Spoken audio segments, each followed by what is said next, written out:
एक बार फिर राजा विक्रम पेड़ के पास पहुंचा। वह शव को कंधे पर लाद कर चल पड़ा। तब बैताल ने एक कहानी सुनाई। किशन नगर के शासक राजेंद्र अपनी पत्नी के साथ प्रसन्नता पूर्वक रहते थे।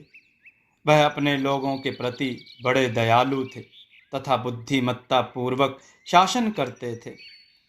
विवाह के कई वर्ष बाद उनके यहाँ एक कन्या ने जन्म लिया। उन्होंने उनका नाम रखा सूर्यमुखी।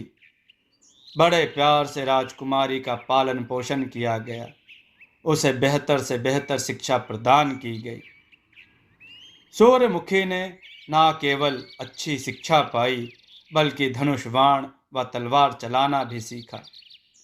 20 वर्ष की आयु में उसके माता पिता उसके लिए वर तलाशने लगे, किंतु सूर्यमुखी ने शर्त लगा दी कि वह उसी से विवाह करेगी जो धनुष बाण व तलवारबाजी में उससे निपुण होगा और उसे द्वंद्व युद्ध में हरा देगा। सभी पड़ोसी राज्यों व राजधानियों में मुनादी करवा दी गई। अनेक युवक खूबसूरत राजकुमारी से विवाह करना चाहते थे। उन्हें लगा कि वे आसानी से उस खूबसूरत युवती को हरा देंगे। प्रतिदिन द्वंद्व युद्ध होते। सूर्यमुखी ने सबको हरा दिया और उन्हें निराश लौटना पड़ा। उन्हीं दिनों पड़ोसी राज्य का एक राजकुमार वेश बदलकर प्रजा के बीच बैठता व राजकुमारों को सूर्यमुखी की चुनौती स्वीकार करते देखता। उसने राजकुमारी को लड़ते देख युद्ध के कई दांव पेच सीख लिए। जल्दी ही उसे भरोसा हो गया कि अब वह राजकुमारी की चुनौती ले सकता था और वह एक दिन राजकुमार के असली रूप में आया व राजकुमारी सूर्यमुखी को युद्ध की चुनौती दी।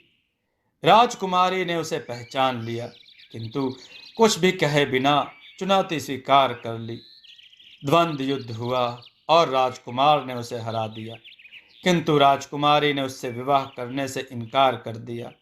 राजा रानी, राजकुमार समेत सभी उपस्थित व्यक्ति इस निर्णय से हतप्रभ हो गए। सूर्यमुखी ने उस राजकुमार से कहा, तुमने मुझे तो हरा दिया, किंतु माफ करना, मैं तुमसे शादी नहीं कर सकती। तुम भी मेरे इस इनकार का कारण जानना चाहते हो। राजकुमार पल भर चुप रहा और फिर राजकुमारी के सामने सिर झुकाकर बोला, जी आपने ठीक कहा, मेरा आपसे विवाह करना उचित नहीं। कहकर वह महल से चला गया। वहां मौजूद प्रत्येक व्यक्ति दंग रह गया। सभी एक दूसरे को आश्चर्य से देखने लगे। बैताल ने कहानी समाप्त कर विक्रम से कहा, बता राजा, सूर्यमुखी ने हारने के बाद जयंत से विवाह करने से इनकार क्यों किया? विक्रम ने उत्तर दिया, जयंत ने सूर्यमुखी को लड़ते देखकर ही युद्ध के दांव पेच सीखे थे। इस तरह वह उसकी गुरु हुई। तभी जयंत उसे सम्मान देने के लिए झुका था। भारतीय परंपरा के अनुसार गुरु शिष्य का विवाह नहीं हो सकता। जयंत को एहसास हो गया था कि सूर्यमुखी से विवाह करना नीति संगत नहीं होता।